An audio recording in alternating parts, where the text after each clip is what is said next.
안녕하세요. 오늘은 백엔드와 API에 대해서 알아보도록 하겠습니다. 우리가 이제 화면 뒤에서 일어나는 일들을 뜻하는데요. 버튼 하나로 뒤에서 어떤 일들이 일어나는지 혹시 아시나요? 제가 지금 이 영상을 하나 클릭을 해볼게요.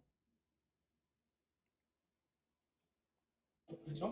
자, 이렇게 버튼 하나로 구글에서 서버에 요청이 날아갈 거고요. 내가 누군지 확인하고 이 영상을 볼 권한이 있는지 체크하고 조회수가 플러스 1이 되고 영상 파일 주소를 받아서 재생이 이렇게 시작이 되는 거거든요. 이게 바로 백엔드입니다. 오늘 이 마법의 원리를 같이 한번 파헤쳐 볼게요. 백엔드를 알기 위해서는 기본적으로 용어 하나를 정리를 해야 돼요. 웹 서버랑 WAS라는 게 있거든요. 근데 이거 헷갈리는 사람이 진짜 많습니다. 이렇게 생각해 보자고요. 식당에 우리가 왔어요. 웹 서버는 홀 직원이라고 생각하시면 됩니다. 메뉴판 갖다 드리고 물 떠다 드리는 역할이에요. 항상 똑같은 걸 주는 겁니다. 이미지 파일, CSS 파일, 뭐 이런 거요. 그리고 WAS는 주방이라고 보시면 되는데요. 손님 주문을 받아서 실제로 요리를 하죠. 김치찌개 하나요. 재료 꺼내고 끓이고 플레이팅하고 로그인 처리, 결제, 상품 목록, 계산 같은 복잡한 일을 말합니다. 왜 이걸 나누는 걸까요? 주방이 바빠도 홀 직원은 메뉴판을 계속 줄 수 있거든요. 서버 과부하를 막기 위함입니다. 실제로 엔진엑스가 앞단에서 정적인 파일을 처리하고 노드.js나 스프링이 뒤에서 동적인 처리를 하는 게 요즘 표준 구성이에요. 근데 여기서 엔진엑스가 뭐야? 노드.js는 또 뭐고 스프링은 뭐냐? 이것도 알기 쉽게 얘기를 해드릴게요. 엔진엑스는 레스토랑 가장 앞에 서 있는 매니저예요. 손님이 아무리 많이 와도 절대 당황하지 않고 문을 열어주고 안내를 해주는 역할을 합니다. 하는 일은 이런 거예요. 손님이 오면 여기는 웨이팅 하실게요. 저쪽 자리로 갈게요. 길을 정리해서 안내를 해주는 거죠. 또는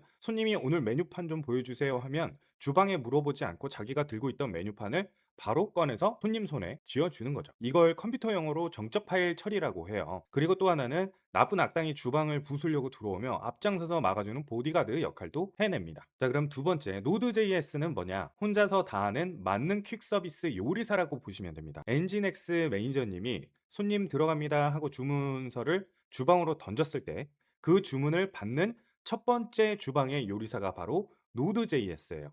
특징이 뭐가 있냐면 이 요리사는 손이 엄청나게 빠릅니다. 혼자서 일을 하는데 싱글 스레드 주문이 100개 들어오면 요리 하나 올려놓고 읽는 동안 다음 주문 받고 또 다른 요리 서빙하면서 끊임없이 움직입니다. 장점이 있어요. 떡볶이나 라면처럼 빨리빨리 만들어서 나가는 분식집의 최고입니다. 실시간 대화창이나 SNS처럼 가벼운 대화가 엄청나게 많이 오고 갈 때는 최고의 실력을 발휘하게 됩니다. 자, 세 번째로 스프링이 있는데요. 스프링은 인류 호텔의 정통 코스 요리 셰프 팀이라고 생각하시면 돼요. 엔진엑스 매니저님이 주문서를 던져줄 수 있도록 또 다른 주방이 있습니다. 대형 호텔 주방 같은 곳이 바로 스프링이라고 이해하시면 좋은데요. 특징이 있는데요. 여기는 요리사 한 명이 아니라 고기 담당, 생선 담당, 디저트 담당, 셰프들이 엄청나게 많이 모여있는 팀입니다. 그래서 장점이 있죠. 은행 시스템이나 대기업 홈페이지처럼 아주 복잡하고 절대 실수가 없어야 하는 고급 코스 요리를 만들어낼 때 최고예요. 메뉴 하나를 만들어도 아주 튼튼하게 안전하게 만들어냅니다. 엔진엑스가 이 둘과 함께 일하는 방법 왜 같이 쓸까라는 생각이 들죠. 실제 인터넷 세상에는 엔진엑스를 앞에 두고 그 뒤에 노드.js나 스프링을 숨겨서 같이 지내게 합니다. 그래서 엔진엑스가 문 앞에서 10만 명의 손님을 다 받아줍니다. 그리고 주문서를 보고 이거 가볍고 빠른 채팅 주문이네? 노드.js 요리사한테 보내야지 하고 넘겨줍니다. 또 다른 주문을 보고 이건 돈이 오가는 중요한 은행 결제 주문이네?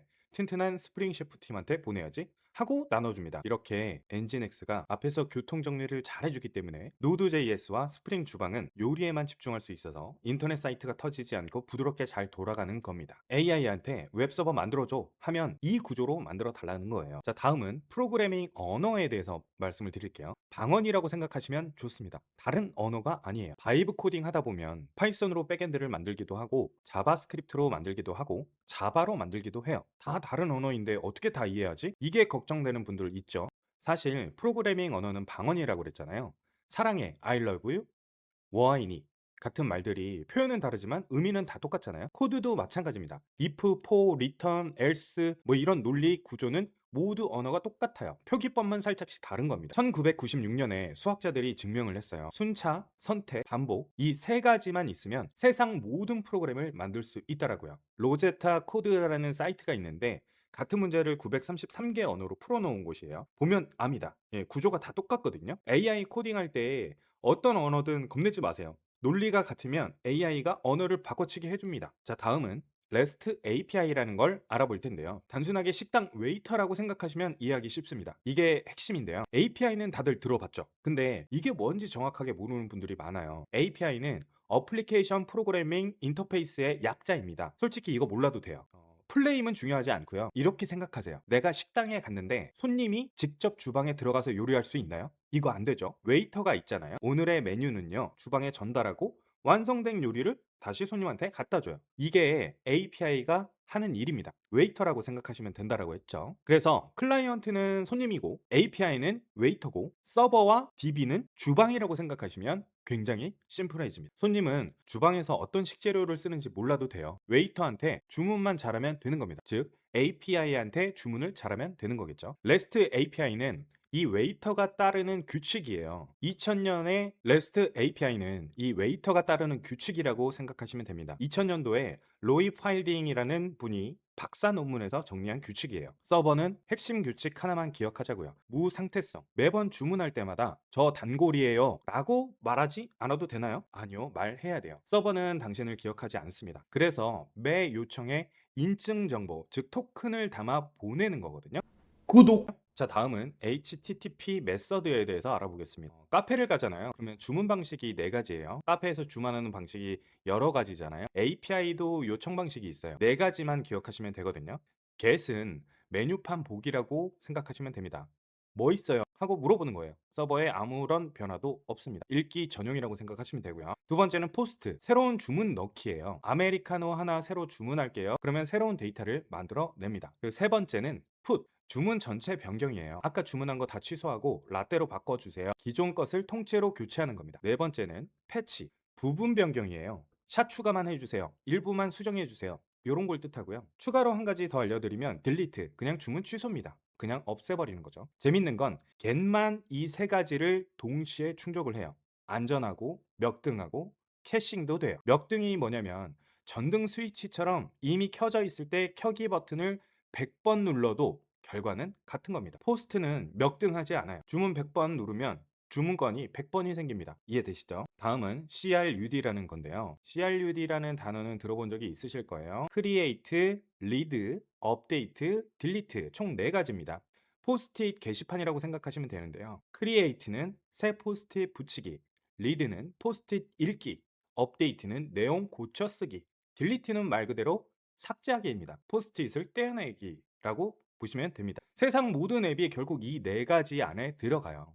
자, 인스타그램 게시물 올리고 크리에이트, 보고하고 리드, 수정하고 업데이트, 삭제하고 딜리트, 쇼핑몰 상품 등록하고 조회하고 수정하고 삭제 똑같죠. 그리고 실전에서는 CRUD에 L을 붙여서 사용을 합니다. 리스트, 즉 목록이죠. 슬러시 북스는 전체 목록이고 이 슬러시 북스에 슬러시 1, 2, 3이 더해지면 123번 책 하나라고 보시면 되는 거죠. 이 두 개의 URL이 달라야 합니다.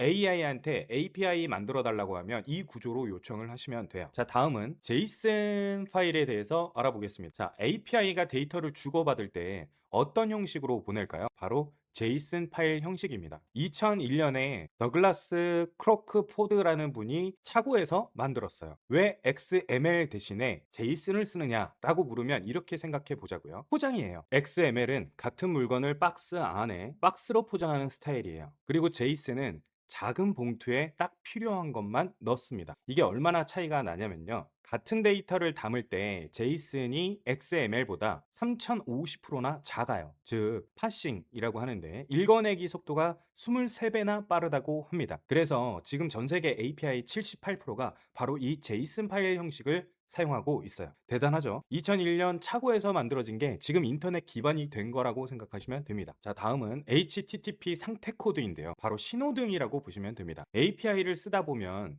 숫자 코드를 자주 우리가 보게 되는데요. 200, 404, 500 같은 거요. 이게 뭔지 알면 디버깅이 훨씬 쉬워집니다. 신호등이라고 생각해 보세요. 자, 200번대에 초록불 잘 됐어요. 200 OK. 여기 주문하신 거요. 201 크리에이트 새로 만들었어요. 자, 400번대는 빨간불. 내 잘못이에요. 400 배들 리퀘스트 요청 형식이 잘못됐거나 신분증은 확인이 됐는데 권한이 없거나 메뉴가 없거나 이런 것들이에요. 그리고 500번 때도 빨간불인데 서버 잘못입니다. 이 500 인터널 서버 에러 이렇게 뜨는 걸 종종 보실 수가 있는데 서버가 뻗었거나 또는 점검 중이거나 이런 경우입니다. 그래서 401이랑 403이랑 헷갈리는 분들이 많은데요. 401은 누군지 몰라요. 로그인 안 했어요. 이랬을 때 나는 에러고요. 403은 누군지는 아는데 너 권한이 없다. 있을 때 뜨는 겁니다. 자, 앞에서 우리가 웹서버, WAS, REST API, HTTP 메서드, JSON, 상태 코드. 자, 이런 걸 얘기를 나눠봤죠. 핵심 세 가지만 기억하시면 됩니다. 첫째, API는 웨이터고요. 앱과 서버를 연결해줘요. 둘째, CRUD. 모든 앱은 만들고 읽고 수정하고 지우는 거예요. 자, 세 번째, 400번대 에러는 내 잘못, 500번대는 서버 잘못. 이렇게 생각하시면 됩니다. 이 세 가지만 알고 계신다면 백엔드랑 대화가 되기 시작하는 거예요. 자, 마지막으로 API 설계하실 때 좋은 방법에 대해서 말씀을 드릴게요. AI한테 API 만들어 달라고 하면 어떻게 요청을 해야 될까요? 쉽게 도서관 분류 체계처럼 생각하시면 됩니다. 책의 위치를 URL로 표현해 주는 거거든요. 좋은 URL은 예측이 가능하기 때문이죠. 그래서 명사를 쓰고 동사는 금지하는 게 좋고요. 복수형을 써주시는 게 좋습니다. 슬러시 북스 전체 책 목록을 북스라고 하면 그 뒤에 슬러시 123 123번 책 중에 리뷰를 붙여서 슬러시 리뷰 하면 123번 책의 리뷰들이라고 보실 수 있게 만드시는 게 좋습니다. 이렇게 구조가 보이면 AI가 훨씬 더 잘 만들어 주거든요. 비밀을 하나 공개를 하면 API URL을 잘 설명하면 AI가 버그 없는 코드를 만들어 줄 가능성이 굉장히 높아집니다. 이게 진짜 꿀팁이라고 보시면 되고요. 좋아요. 자, 오늘 배운 걸 정리를 해볼게요. 첫째, 백엔드는 식당이에요. 웹서버, 웨이터, WA 주방. 자, 둘째, 프로그래밍 언어는 방언이에요. 논리가 핵심입니다. 셋째, API는 웨이터라고 보시면 된다라고 했죠. REST JSON 파일로 소통을 합니다. 넷째, get, post, put, delete 카페 주문 방식이에요. 다섯 번째, 에러인데요. 400번 때는 내 잘못, 500번 때는 서버 잘못. AI한테 API 요청할 때 REST API JSON 파일 형식의 응답. 오늘 중요한 것만 기억하세요. AI한테 API 요청할 때는 REST API나 JSON 파일 형식의 응답을 사용한다. CRUD 구조로 만들어줘. 이렇게만 해도 훨씬 좋은 코드가 나온다라고 보시면 되겠습니다. 자, 다음 3부에서는 데이터베이스를 알아볼 건데요. 슈퍼베이스가 왜 지금 가장 핫한지, 인증이 어떻게 작동을 하는지 알려드릴 거예요. 엄청난 내용이 기다리고 있으니까 구독하고 다음 영상 놓치지 마세요. 댓글에 API 쓰다가 제일 당황했던 에러 코드 알려주시면 다음 영상에서 추가해서 촬영을 해보도록 하겠습니다.